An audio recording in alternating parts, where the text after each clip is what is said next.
Στο πλαίσιο του Athens Pride Week έχουμε ετοιμάσει κάποια βιντεάκια γνωριμίας με τις ελληνικές ΛΟΑΤΚΙ οργανώσεις. Μαζί μας έχουμε την Στέλλα από τις οικογένειες Ουρανίου Τόξου. Καλησπέρα, Στέλλα. Καλησπέρα. Στέλλα, θέλω να μου πεις λίγα λόγια για την οργάνωσή σας. Οι οικογένειες Ουράνιο Τόξου ξεκίνησαν να υπάρχουν σαν μια άτυπη ομάδα περίπου το 2009. Ο πρώτος μας στόχος ήταν να έρθουν τα παιδιά μας σε επαφή με άλλα παιδιά που μεγαλώνουν σε αντίστοιχους οικογενειακούς σχηματισμούς.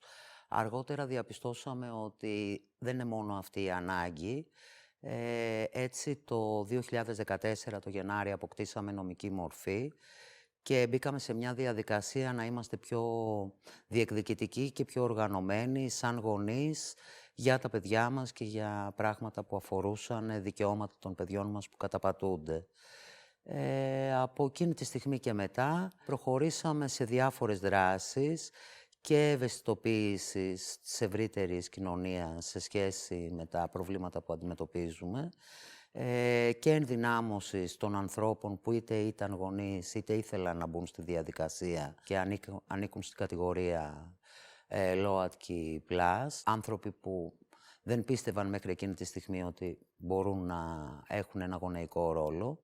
Ταυτόχρονα οργανώσαμε συνέδρια, ημερίδες, συμμετείχαμε πάντα σε όποια δράση μπορούσε να υπάρχει κάποια εκπροσώπηση από εμάς, ώστε να ενημερώνουμε τους ανθρώπους και να σπάμε όσο το δυνατόν γερά εδραιωμένα στερεότυπα σε σχέση με τη γονεϊκότητα των ΛΟΑΤΚΙ ανθρώπων. Σε αυτό το πλαίσιο δραστηριοποιούμαστε από το 2014 μέχρι σήμερα με πολλές, αν θέλεις, πτυχές, τόσο σε επίπεδο εκπαίδευσης, έχοντας και κάνει πολλές επιμορφώσεις σε συνεργασία με άλλες ομάδες και οργανώσεις της κοινότητας, όπως το Πολύχρωμο Σχολείο, ώστε να είναι ενημερωμένοι οι εκπαιδευτικοί. Έχουμε βγάλει ένα δικό μας οδηγό που να ενημερώνει τους εκπαιδευτικούς σε σχέση με το ποιες είναι οι οικογένειές μας, ποιοι είναι οι οικογενειακοί σχηματισμοί και πώς μπορούν να δουλέψουν ώστε να είναι συμπεριληπτικοί μέσα στην τάξη και να μην αισθάνονται τα παιδιά μας αποκλεισμένα από την εκπαιδευτική διαδικασία. Έχουμε κάνει εκδόσεις βιβλίων γιατί στην πραγματικότητα, στην ελληνική εκδοτική πραγματικότητα, βιβλία που να απευθύνονται σε μικρά παιδιά και να περιέχουν ΛΟΑΤΚΙ χαρακτήρες δεν υπήρχαν. Πολύ αργότερα από τα 3 δικά μας βιβλία κυκλοφόρησε σε μετάφραση ένα βιβλίο που είναι, κυκλοφορεί παγκόσμια, δηλαδή έχει μεταφραστεί και μέχρι στα Σουαχίλι πριν μεταφραστεί στα ελληνικά. Συμμετέχουμε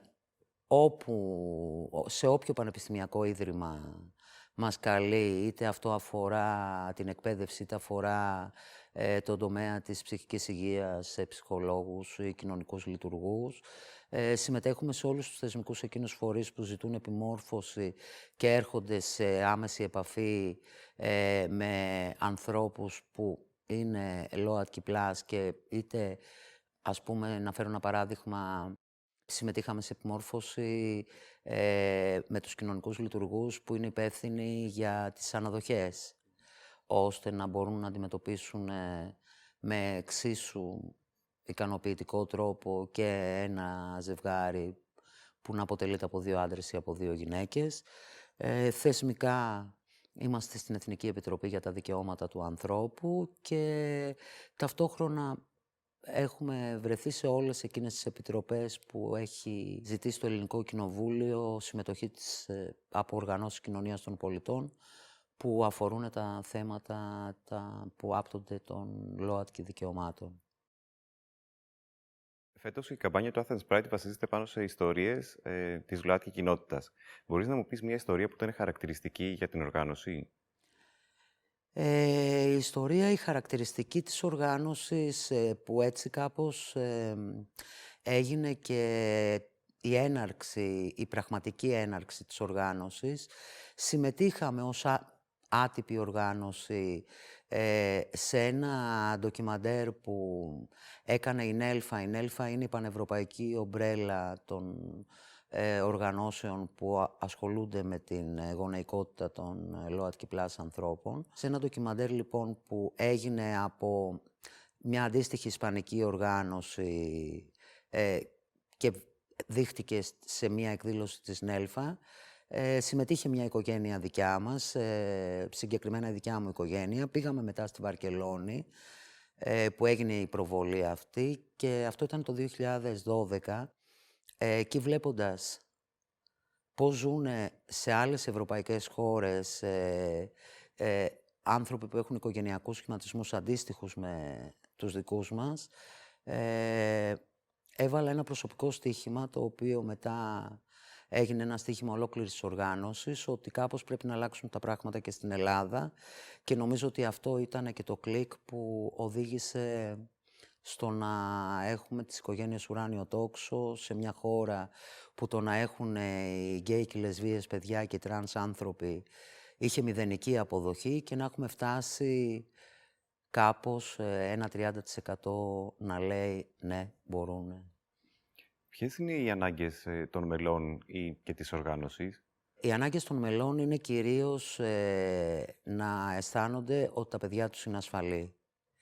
Είτε αυτό είναι το σχολείο, που είναι το πρώτο σημαντικό κομμάτι, στο οποίο τα παιδιά βγαίνουν από το ασφαλές πλαίσιο της δικής τους οικογένειας και πρέπει να διαχειριστούν ένα ευρύτερο κοινωνικό πλαίσιο. Χρειάζεται μεγάλη ενδυνάμωση και έχουμε καταλήξει και σαν οργάνωση και σαν άνθρωποι που αρκετά μπορούμε να καταλάβουμε τι μπορεί να γίνει, ότι αφού δεν μπορούμε να τροποποιήσουμε γενικότερα τις αντιλήψεις της κοινωνίας, αυτό που μπορούμε να κάνουμε είναι να ενδυναμώσουμε τα παιδιά μας και να τα κάνουμε έτοιμα να αντιμετωπίσουν οτιδήποτε κακοποιητικό μπορεί να προκύψει στον έξω κόσμο. Σαν οργάνωση έχουμε, αν μιλάμε για επίπεδο αναγκών, πάντα χρειαζόμαστε θελοντές, γιατί είναι πάρα πολύ δύσκολο όταν έχεις μικρά παιδιά να μπορείς να αφιερώσεις πάρα πολύ χρόνο σε δράσεις της κοινωνίας των πολιτών. Οι ανάγκες μας επίσης είναι πάντα σταθερές, σε αναζήτηση χώρων που να μπορούμε να κάνουμε εκδηλώσεις, σε αναζήτηση χώρων που να μπορούμε να βρούμε ασφαλές πεδίο και για μας και για τα παιδιά μας να λειτουργήσουμε και να υπάρχουμε. Γενικότερα προσπαθούμε με δικά μας μέσα να ανταπεξέλθουμε, αλλά όχι πολύ πετυχημένα πολλές φορές. Κρατική χρηματοδότηση δεν είχαμε ποτέ.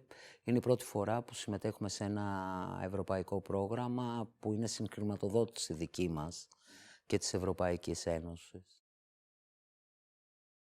Αν ένα άτομο θέλει να επικοινωνήσει με τις οικογένειες, πώς μπορεί να το κάνει? Μπορεί να επικοινωνήσει καταρχήν στη σελίδα μας στο Facebook ή και στο email μας. Από εκεί και πέρα είμαστε σε όλες τις μεγάλες εκδηλώσεις της κοινότητας, όπως και στο Athens Pride. Οργανώνουμε επίσης εμείς μια μεγάλη γιορτή που είναι global, παγκόσμια, το International Family Equality Day, η γιορτή των οικογενειών, που έχει καταλήξει να είναι και για την Ελλάδα θεσμός. Κλείνοντας, θα ήθελα να σε ρωτήσω σχετικά με τις πολιτικές διεκδικήσεις των οικογενειών. Μπορείς να μου πεις λίγα λόγια γι' αυτό? Εμείς αυτό που έχουμε σαν, αν θέλει, σημαία των διεκδικήσεών μας, είναι τα δικαιώματα των παιδιών μας που καταπατούνται. Το δικό μας δικαίωμα στη γονεϊκότητα θεωρούμε ότι είναι αδιαπραγμάτευτο. Δηλαδή, δεν μπόρεσε κανένας να με εμποδίσει να γίνω μητέρα. Από εκεί και πέρα όμως, τα παιδιά μου υφίστανται διακρίσεις για τη δική μου επιλογή να γίνω μητέρα και ταυτόχρονα να είμαι λεσβία και να το δηλώνω δημόσια. Αυτό σημαίνει ότι η πολιτεία, η οποία υποτίθεται ότι νοιάζεται και προωθεί το καλό των παιδιών, που είναι και ο πιο αδύναμος κρίκος σε αυτή την ιστορία, οφείλει να θεσπίσει νόμους που να καλύπτουν τα παιδιά σε όλα τα πεδία.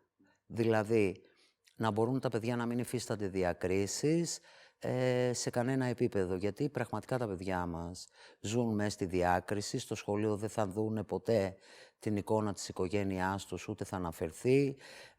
Για να μπορέσουν να ταξιδέψουν στο εξωτερικό, με το μη βιολογικό τους γονέα θα πρέπει να κάνουμε χαρτιά τέτοια που να φαίνεται ότι ταξιδεύουν με κάποιον που μπορεί να είναι και ένας ξένος. Ας πούμε τώρα με τον κορονοϊό ήταν αδύνατον σε πολλά ζευγάρια να αποδείξουν ότι ήταν επίσκεψη που αφορούσε επικοινωνία με δεύτερο γονιό. Επομένως τα παιδιά μας στερούνται πάρα πολλά που για τα άλλα παιδιά είναι αυτονόητα και νομίζω ότι ο μόνος τρόπος είναι να θεσπιστεί γάμος για όλους, αδιακρίτως και τεκνοθεσία για όλους και με μια τροπολογία που να μπορεί να καλύψει οικογένειες που ήδη υπάρχουν και έχουν ανήλικα παιδιά ή και ενήλικα, ώστε να μπορεί να καλυφθεί αυτό το νομικό κενό, που μπορείς να μην το πεις και νομικό κενό, μπορείς να το πεις και θεσμοθετημένη ομοφοβία και τρανσφοβία, ανάλογα με το από ποια οπτική το βλέπεις. Θέλω να σε ευχαριστήσω για τον χρόνο και τη συζήτηση. Να είσαι καλά. Και εγώ σας ευχαριστώ για το χώρο και την δυνατότητα που μου δώσατε να πω αυτά για τις οικογένειες Ουράνιο Τόξο. Ευχαριστώ.